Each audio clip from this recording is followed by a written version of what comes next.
And hello and welcome back to Open. I'm your host, Dr. Bob Lee from 107.5 WBLS. Born in Harlem and raised with a deep artistic appreciation, our next guest expresses her emotions and passions on the canvas. Please welcome painter Princess Dennis. Thank you so much for joining us. Thank you. Now, this all happened, you went to Hampton University. Right.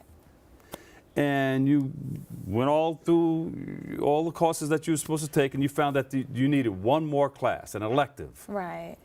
And you decided to take that class. Right, which was Painting 101. Painting 101. And you said, this is a definite A. Right, and it winds up not being a definite A. I struggled in that class, thought the class was very expensive because I had to buy all these utensils that I didn't think was even going to be useful. But it stirred something in me. Yes, it started. Did you find your passion in that class? At first it wasn't a passion. It was something, I thought it was interesting. It was a little intimidating also because I was around a lot of artists who clearly did this. This was their expertise. You looked around and you said, wait a minute, these people have been doing this for a long time. Exactly. But I was still feeling like, you know, this is my easy A class because drawing, I never took it seriously. Right. But it wasn't until after the class I started doing some paintings here and there, nothing serious. And my friends were telling me, you know, Princess, you should really look into studying this. And I didn't take it seriously because I didn't think that there was any potential in me continuing this. So your elective became your major. What was your major? My major was political science. Ooh. Yeah. Now, in your paintings, what do you describe? Who are some of the people that you look up to or who have influenced you?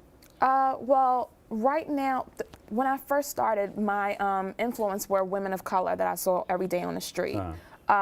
Just what they embodied, their confidence, their poise, that's what I used to emulate on the canvas.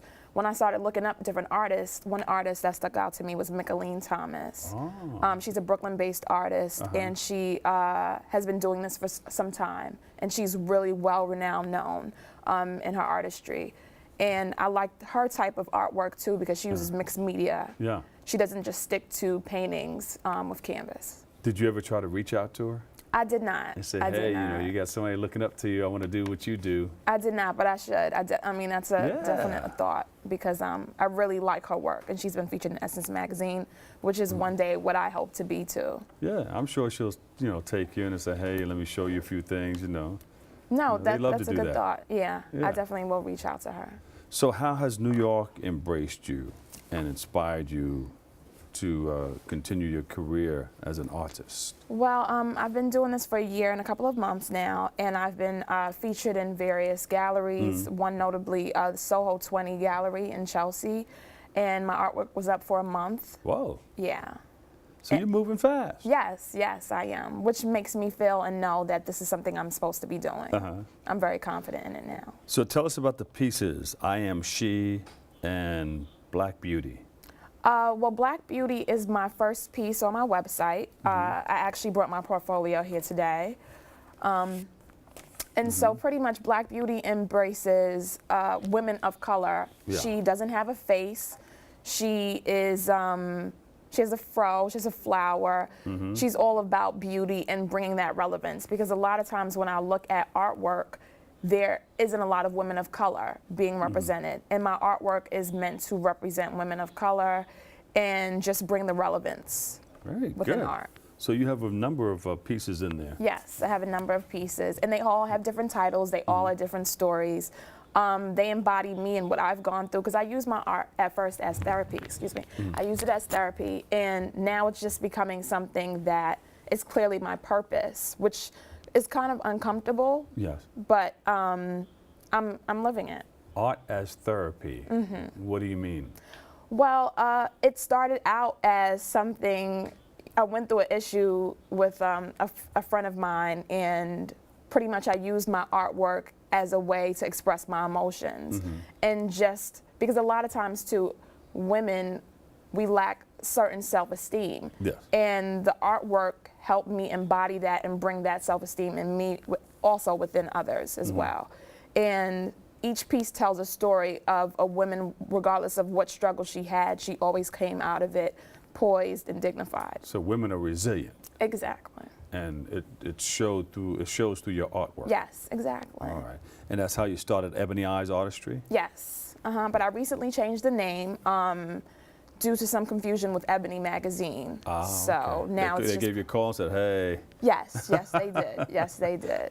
So now it's Princess Well, at least Dennis you got some Artistry. big names calling you, This you is know, true. big This is organizations. true. This is true. They say, hey, watch out, you know. Our lawyers say that we own this name here. Right, exactly. And that's exactly how it went down. So in order to, you know, have no confusion, I just changed it to my name. Oh, you're making a little noise. Exactly. That's all right.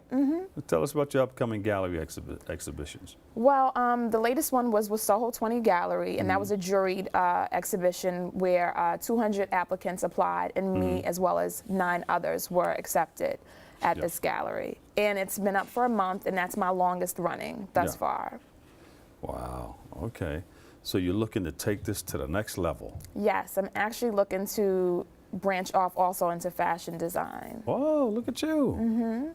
From the canvas to the fashion floor, to the runway. Yes. Yeah, okay. How does that mix? I mean, you think you can do both at the same time? I do. I feel that there's a lot of moguls out here now who run different industries. And so I feel like, you know, when you're younger, you're taught that you can only do one thing, but that's not true. We're seeing it now that individuals own basketball companies, clothing lines, all different things, all different genres. So that's what I'm looking to do. And plus, my artwork has a spin of fashion in it as well. Yeah, okay.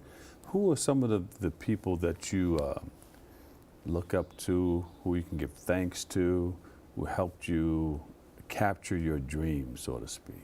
Definitely my parents. None of them are artists. They're definitely my parents, as well as a author by the name of Ayanla Van Zant. Oh yeah. Yeah. Oh, yeah. I definitely feel like her work is really inspirational, and especially given where she came from. She's an entrepreneur in her own right, and she's all about uplifting, especially people of color. Yeah, and you came here with some of your family members? No, I didn't.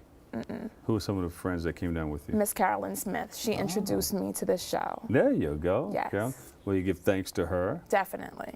Give thanks to the Almighty. All Yes. the wonderful people who get behind you. Yes, because my work is Folks, definitely spiritual. It's spiritually driven, because this is clearly, I don't have any background in art at all. And so the fact that I'm able to produce this work shows that I have a gift that's no longer hidden. Yeah, well, let's show some of your pieces and explain what they are. Okay, so this is Black Beauty. This is Black Beauty. And if I turn the page, You'll see I Am She. I Am She. And explain a little bit about this. So at the time I Am She was created, I was still with my parents, and I just longed for a time when I would be able to explore my own domain and have my own place. And she just represents a woman who is confident and poised, and you know, she's running her own stuff. Yeah, all right. And as I turn the page, So her name is Vicky Fox. Hey, Vicky. So She doesn't talk back. No, she does Okay. not. But Vicky Fox is just that one of those women that you see who's poised. She's an older woman, just very elegant. She has no eyes, because usually they say eyes are the keys to the soul, but I feel like even without the eyes, you can still see her demeanor. And she's just one of those, I just feel like a lot of times when, especially African-American women, when we're portrayed in the media, it's not in a dignified light, and she is showing that. And what drew you to draw this? Just gaining that dignity back, and just feeling like I'm woman, hear me roar. Yeah, all right. Miss Vicky in the house. And who's this? It's called She Stands Alone, and that title was Could be a song. yes it can. She pretty much embodies that woman. You know, it's kind of like the depiction of the Adam and Eve story, but she's a black woman, and she's wearing a full left gown. And as I told you before, a lot of my work have a fashion spin. Yeah. She is alone because a lot of times, you know, she's blamed for the destruction with regards to Adam and Eve. Oh, okay. That's why the apple and the snake. Correct. Okay. And pretty much, if she's just one of those women who, if I'm going to be cast down upon. I'm going to wear it in style. I'm not Wow. going to be ashamed. I'm going to go out as a fighter. And she's looking pretty bad there. Pictures say a lot, huh? There you go. Oh, who's this? Golden, she was really a freestyle painting, because usually from that one painting class I took, our professor taught us that you're supposed to sketch first before you paint. But her, I just started painting her. And That's not Beyonce? no, she's not. I know she has like a mirror image, some sort of relative to Beyonce, but she's not of Beyonce. She's just a freestyle piece. I was just having fun, and Beyonce showed a little bump yesterday on the video yes, she music did. show. Yeah, Yes, she she said, did. "Hey, I'm pregnant," and Jay-Z and everybody was so happy. Hey. I was happy for them. Yeah. So this has Beyonce can have that type of hair. every Yes, now and then. definitely. Okay. And who's this? She's entitled Redbone, and Redbone. All right. so Redbone, she's pretty much, I wanted to do, because one of my friends, she's light skinned, and she felt like a lot of my work, Or light-skinned. right? No, I was scared. You said it right. Light skin. A lot of my work it started out of brown skinned women, and my friend felt like, definitely you wanted to represent women of all complexions, and I thought that was true. And she represents that woman who can't necessarily be accepted by either or, but she's showing her very African features, and she's showing that she's beautiful and she doesn't want to be denied, hence the red lips and the red color hair. Yeah, all right, very nice. So you have a lot of this. Where can we see more? On my website, www.princessdennisartistry.com. Princess Dennis, give her a big round of applause, everybody, right here in the studio and at home. Thank you so much, Princess Thank Dennis. you for having me. We got to take our final break, but on the other side, we'll hit the Music Monday stage to the sounds of Tito Jones. You don't want to miss it. Stay right there. We'll be right back in a flash.